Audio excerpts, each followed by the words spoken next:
Estamos de volta com o programa O Divã de André Kepp. Tema de hoje: componentes da guerra atual. Componentes da guerra atual é uma situação seríssima, gravíssima, mas que nós precisamos entender.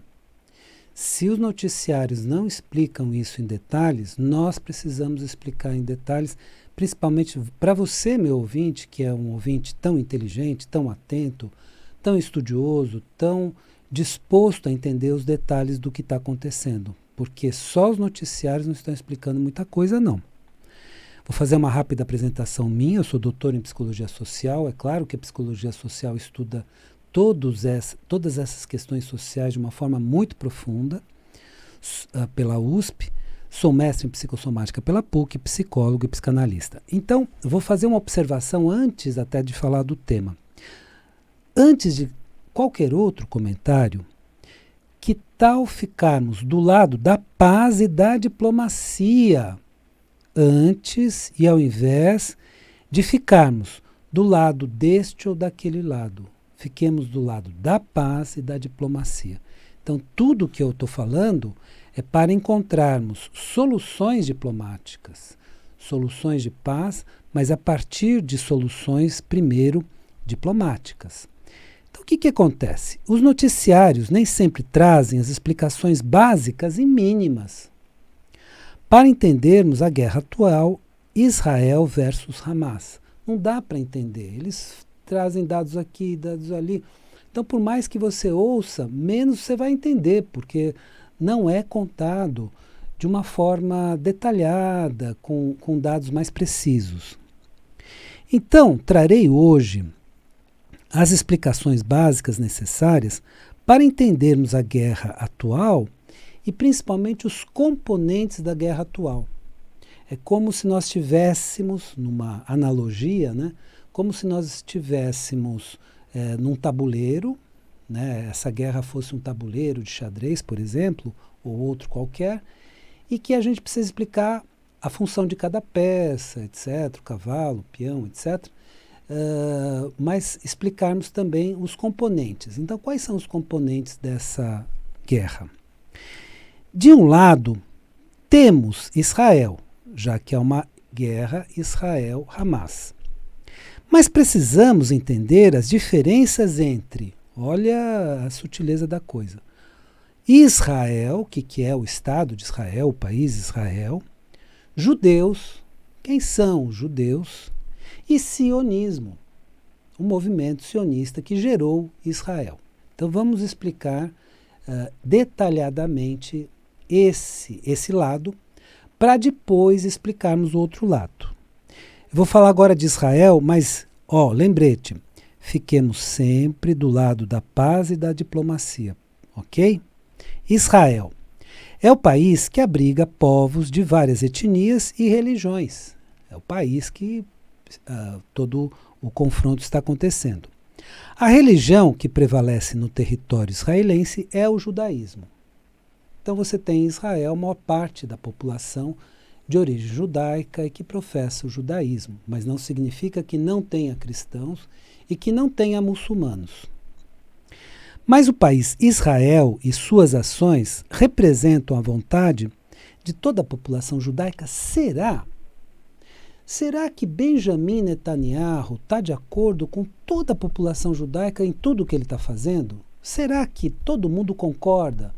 Todo mundo está achando que ele está agindo corretamente? Ou alguns judeus questionam? Então, no mundo inteiro tem muitos judeus questionando as ações do Benjamin Netanyahu. Então, não é assim, todo o povo judeu quer fazer o que ele está fazendo. Não, não é bem assim. Alguns apoiam, outros não. Isso que precisa ficar bem claro. Então, uma coisa é o Estado de Israel, nas ações de Benjamin Netanyahu.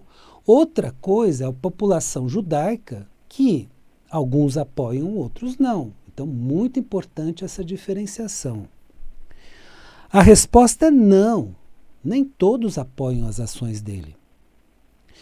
O primeiro-ministro Benjamin Netanyahu, quando declarou a guerra Israel versus Hamas, e foi assim que ele declarou, ele falou Israel versus Hamas. respondeu aos anseios de muitos judeus, sim, mas não de todos. Então muitos estão apoiando, outros não. A declaração de guerra do primeiro-ministro de Israel foi uma resposta aos ataques do Hamas em 7 de outubro de 2023. E esses ataques mataram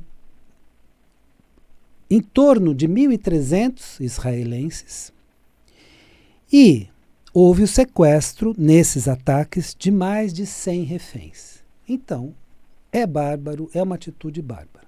Ok.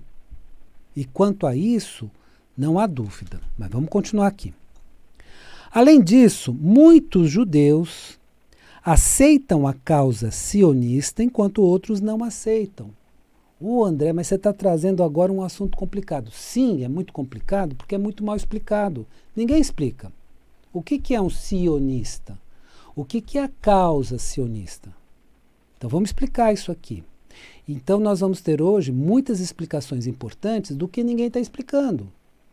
Ou, sim, não vou ser injusto a esse ponto. Em alguns programas que se preocupam em ter uma análise mais detalhada estão explicando, mas em grande parte não estão explicando, só estão trazendo os fatos com a versão de um lado, tá bom?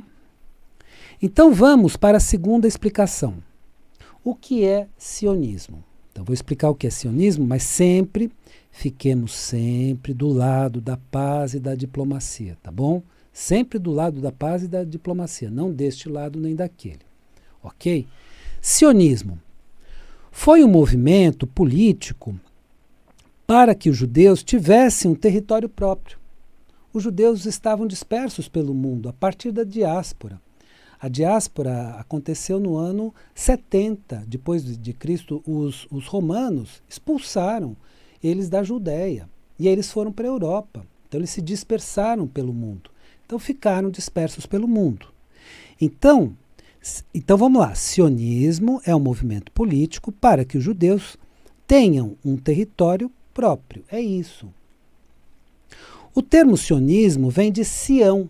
Sionismo vem de Sião, nome do monte onde ficava o templo de Jerusalém. Então, Monte Sião, fica lá o templo, etc. Então, o movimento sionista pregava que os judeus deveriam voltar às terras que eles habitavam no passado. Então eles falaram, bom, então vamos voltar para as terras de Sião, do Monte Sião, ao redor do templo de Jerusalém e todas as terras que um dia eles tinham deles, né? Essas terras se chamavam Judéia, no tempo dos romanos, e daí veio o nome judeu. O nome judeu vem de Judéia, tá? Eu estou pegando de uma época para cá, porque a história é muito mais comprida, evidentemente, mas eu estou fazendo uma síntese, tá? Então, em 1917, houve a Declaração Balfour. O que foi isso? Que foi uma carta do secretário britânico Arthur James Balfour ao líder da comunidade judaica no Reino Unido, Lionel Walter Rothschild.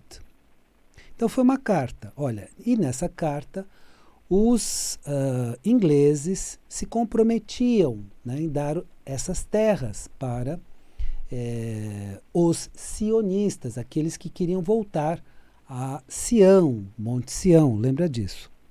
Mas em 1947, a ONU, Organização das Nações Unidas, propôs que o país Palestina, país constituído com habitantes, etc., fosse dividido em 2 países, Palestina e Israel. Então disseram, olha, a partir de agora, o país Palestina, com todos os seus habitantes, vai ser dividido entre Palestina e Israel. Então foi isso que a ONU determinou. Só que, em 1948, Israel declarou a sua inserção no território palestino. Então eles disseram, bom, a partir de agora, porque eles já haviam migrado para lá, muitos judeus. Então, principalmente na época da guerra, em outras épocas anteriores, então já tinha muitos judeus em território palestino. de acordo com a divisão feita pela ONU. Então, eles declararam assim, bom, a partir de agora, já que a ONU fez essa declaração, então uma parte do território é Israel, outra parte do território é Palestina. Só que aí o que aconteceu? Esta tomada de posse das terras em 1948 deu início à Primeira Guerra Árabe. Porque nem os palestinos aceitaram, nem os países muçulmanos no entorno aceitaram. Como assim? A ONU determina, aí vem aqui, divide o país em terras diferentes. Como é que é isso? Então eles deram início à Primeira Guerra Árabe-Israelense, na qual, olha os países, o Egito, a Síria, o Líbano e o Iraque combateram essa inserção de Israel na Palestina. Então os países do entorno todos entraram em guerra. Não aceitamos isso. A ONU determina, vocês vão dividir o país já existente Palestina, nós vamos entrar nessa guerra. E foi a Primeira Guerra Árabe-Israelense. Só que os povos muçulmanos perderam essa guerra. Porque os povos judeus já estavam com armamentos bastante sofisticados. Perderam essa guerra para os judeus. E nos primeiros meses de 1949, de novo a ONU, Organização das Nações Unidas, de novo a ONU, intermediou as negociações de paz entre Israel e as nações que perderam essa guerra. Então vamos estabelecer as negociações de paz, e aí uma parte do país é Israel, outra parte do país é a Palestina. Falta agora explicar o que é o povo judeu, tá? Então, vamos falar de novo aquela nossa observação. Fiquemos sempre do lado da paz e da diplomacia. Então vamos explicar o que é o povo judeu. Judeus eram os habitantes da Judéia, na época que era dominada pelos romanos, aquela região se chamava Judéia. Como os romanos chamavam aquela região. O judaísmo é mais do que uma religião. Então isso também precisa ter muita consciência. Muitas pessoas pensam, não, o judaísmo é só uma religião. É também uma religião, mas é muito mais do que isso. É uma tradição do povo que antes se chamava hebreu. Então, muito importante, judaísmo não é só uma religião, é uma tradição. Por isso que podem existir judeus ateus. Por quê? Porque é uma tradição. Então, o povo judeu é o que segue a tradição da Judéia, que antes era a tradição hebraica. Então, a tradição milenar deste povo. É isso que caracteriza. Então, uma tradição além de uma religião. Agora, de outro lado, então entendemos os componentes de um lado. Vamos entender os componentes do outro lado? De outro lado, precisamos entender as diferenças entre palestinos, OLP e Hamas. Vamos lembrar que a guerra, oficialmente, é Israel versus Hamas. Então vamos entender a diferença entre palestinos, OLP e Hamas. Palestinos eram os habitantes do país Palestina. País estabelecido, que existia, que estava lá, tranquilo, etc. Claro que não tão tranquilo, porque já foi dominado pelos otomanos, foi dominado pelos ingleses, eles passaram por várias dominações, mas era o povo que estava lá há 10 mil anos. Tá? Eram os filisteus, como eram chamados pelos hebreus na época. Então era Filistina, que se tornou Palestina. Que tem origem no termo Filistina. Palestina tem origem no termo Filistina. Atualmente, o país Palestina não existe mais. Não existe mais. Era um país existente, foi dividido e agora não tem mais o país Palestina, só tem o país Israel. A situação é essa. E o povo palestino vive na faixa de Gaza, que foi inclusive reduzida, ela era maior, 2 milhões de pessoas vivendo num local que corresponde a alguns bairros de São Paulo. 2 milhões de pessoas. E na Cisjordânia, porque no acordo da ONU, a Cisjordânia seria região da Palestina. Ok, vamos em frente. O território palestino, que foi delimitado pela ONU, foi então a faixa de Gaza e a Cisjordânia, esses 2 territórios. Então, lá ficavam os palestinos. Então, Israel ganhou a guerra, ganhou outras tantas guerras, houve várias guerras naquela região. Então, quando, por exemplo, dizem para a gente, Israel é o lugar mais seguro que tem, olha aí a questão, já teve várias guerras naquela região. Não é o lugar mais seguro que tem, tá? Cuidado. Mas Israel fez assentamentos na Cisjordânia, então o território que seria dos palestinos, Israel fez assentamentos lá. Isso são dados históricos. Investiga na história, você vai verificar isso aqui. Que era destinado aos palestinos. Então, além dos palestinos ficarem com uma parte do país, essa parte do país foi invadida por assentamentos dos israelenses. E o território israelense cresceu dessa forma. E o país Palestina não existe mais. Desde então, a comunidade internacional, isso aqui é muito importante, considera esses assentamentos israelenses na Cisjordânia, incluindo Jerusalém Oriental, porque Jerusalém, de acordo com o tratado que foi feito pela ONU, seria metade dos judeus, metade dos palestinos. Hoje é inteiramente dos judeus. Ou dos israelenses, vamos chamar assim. Incluindo Jerusalém Oriental, como sendo ilegais. Então, esses assentamentos que foram instalados dos israelenses são ilegais de acordo com a comunidade internacional. Segundo o direito internacional. Então, segundo o direito internacional, não poderia haver essa invasão e estes assentamentos que foram sendo colocados. E aí houve uma invasão de Israel sobre o território palestino. E hoje só existe o país Israel, não existe mais o país Palestina. Então os palestinos, além de não terem mais um país, também tiveram o seu território da Cisjordânia invadido por Israel. Por isso surgiu a OLP. Vamos de novo com a nossa frase sempre de paz. Fiquemos sempre ao lado da paz e da diplomacia. Então, sempre do lado da paz e da diplomacia. Não de um lado nem de outro, mas da paz e da diplomacia. Vamos procurar soluções diplomáticas para aquela região. OLP é a Organização para a Libertação da Palestina.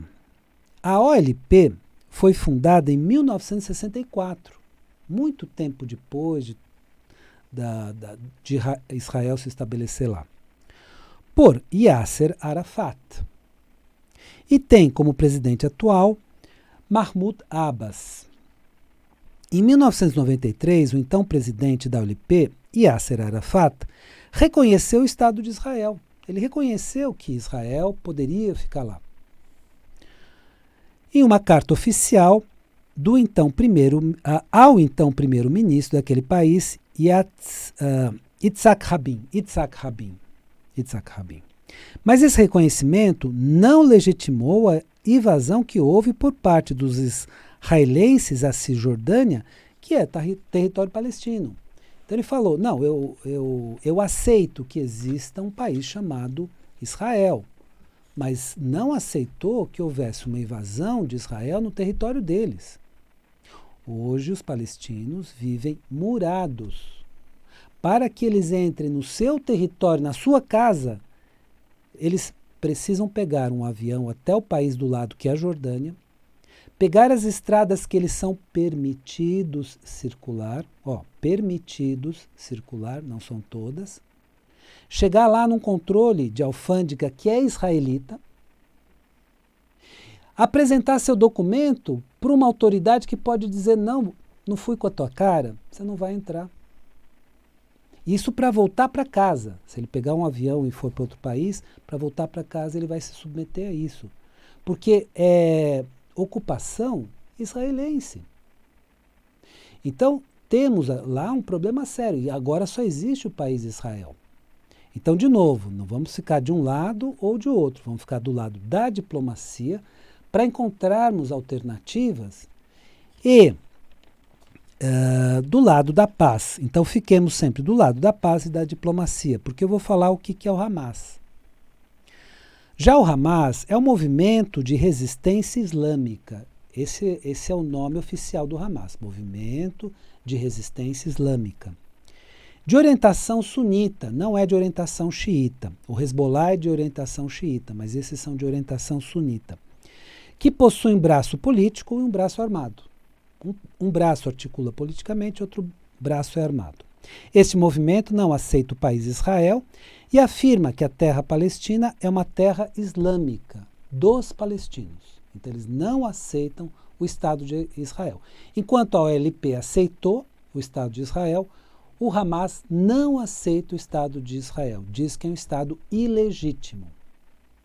Por isso que tem uma orientação no sentido que eles não concordam e eles são mais extremistas. Enquanto a OLP reconheceu, o Hamas não reconhece. Essa é a diferença da OLP para o Hamas. Portanto, não aceita as convenções da ONU que criaram Israel e querem de volta para os palestinos o país Palestina. Então vamos trazer de volta para os palestinos o país Palestina. Esse é o que o Hamas quer. Bom, de novo, fiquemos sempre do lado da paz e da diplomacia. Cuidado, gente. Tem muita gente aqui ficando de um lado e do outro rapidamente, sem muita explicação. E, gente, pelo amor de Deus, isso não tem nada a ver com direita e esquerda. Meu Deus do céu. Entenda isso. Isso tem a ver com direitos humanos. É uma questão humanitária. Mais de 850 crianças morreram, crianças palestinas. Vocês vão chamar essas crianças de terroristas? Não são terroristas. É uma questão humanitária. Então nós precisamos pensar em paz e diplomacia, não um lado nem o outro. Senão nós vamos assistir uma carnificina, um genocídio, uma matança dos dois lados. E também dos coitados, dos soldados israelenses que vão nesse fronte e vão morrer também. É isso que a gente quer? Não, nós queremos diplomacia e paz. Bom, espero que o programa de hoje tenha sido interessante para você e lembre-se, a vida é sabedoria. A cada momento entenda o seu significado. Desejo uma excelente semana para você e até a semana que vem.